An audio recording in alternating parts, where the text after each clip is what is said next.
हैं। ठीक है, नेचर जान सकते हैं, शहाबुद्दीन का नेचर आप लोग कोई नहीं जानता है उनके बारे में, सब बातें, उनसे भी गलतियां हुई हैं, लेकिन उनकी अच्छाइयों पर जाइए। रावण में भी बहुत गलतियां थी, लेकिन क्यों कहता है कि रावण इतना विद्वान आज तक कोई धरती पर पैदा नहीं हुआ? क्यों? क्योंकि रावण में कुछ गुण भी था। उसी तरह शहाबुद्दीन में भी कुछ गुण था, कुछ अवगुण था। गुण के बारे में आप लोग बताया कि 90 के दशक में जब माले हम लोगों पे अत्याचार करता था, ब्राह्मण को, भूमिहार को, राजपूत को और अन्य जातियों को, पिछड़ी जातियों को, अन्य गरीब ग्रुपों को जब माले अपने गोलियों का निशाना बनाता था और हत्याएं आए दिन सिवान में होती थी, उस समय शहाबुद्दीन का जन्म हुआ।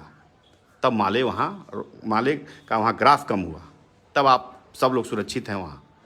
और मैं जानता हूँ शहाबुद्दीन साहब मेरे साथ रहे हुए हैं ना, मैं जानता हूँ गीता, हमको उतना नहीं गीता का पूरा कंठस्थ याद है, उसको गीता का ज्ञान था, रामायण पूरे पढ़ते थे, उनके अंदर कोई हिंदू मुसलमान वाली भावना नहीं थी, ना बात था। खैर, अपने आप लोग नहीं जानते हो, आप लोग 20, 25, 30 साल के हो, 30 साल के हो ना, ऐसे इतने ही हो गए, 20, 25 साल के हो लड़के, आप लोगों को जो बताया गया वही जान रहे हो। लेकिन कोई अगर बुजुर्ग हो तो उससे पूछवाओ कि सिवान में क्या हालात थे 90 के दशक में। खैर छोड़ो, वो चले गए। मैं अल्लाह से यही प्रार्थना करता हूँ, भगवान से यही प्रार्थना करता हूँ कि उनको शांति, आत्मा की शांति मिले और जन्नत में जगह मिले। और मैं कुछ नहीं कह सकता, चूँकि मैं सबको, कुछ लोगों ने अभी लिखा कि चंदा बाबू, हम चंदा बाबू के बच्चों के लिए भी सिंपैथी रखते हैं, चंदा बाबू के लिए भी सिंपैथी रखते हैं, उनको भी भगवान जन्नत में जगह दे, स्वर्ग में जगह दे।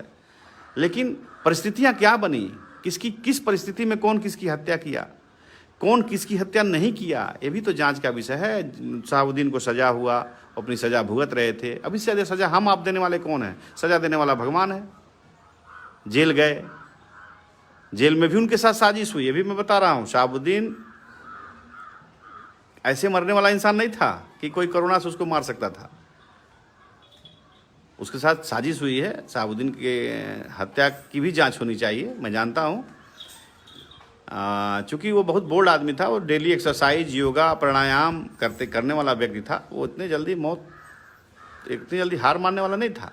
लेकिन खैर, मौत का एक बहाना है, किसी रूप में उसको आना है। जब बिहार के चीफ सेक्रेटरी इसी बीमारी से न मर गए। 90 के दशक को आप लोग कोई अगर रिश्तेदार हो, आपका परिचित हो सिवान का, तो उससे पूछिएगा कि 90 के दशक में जो आदमी 2-2 बार विधायक और 4-4 बार सांसद रहा हो, ऐसा नहीं होगा। आप सरकार को, उस समय की परिस्थितियों को, आप सरकार को दोषी ठहरा सकते हैं।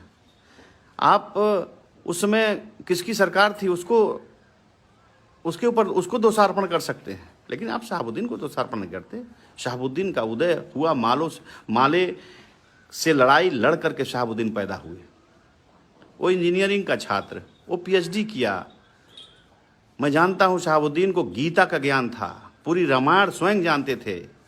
मेरे साथ उन्होंने जेल काटा है, मैं पूरी रामायण मैं उनको शहाबुद्दीन को पढ़ते देखा हूँ। पूरे गीता का एक एक लैंग्वेज, एक एक शब्द उनको कंठस्थ याद था उस व्यक्ति का।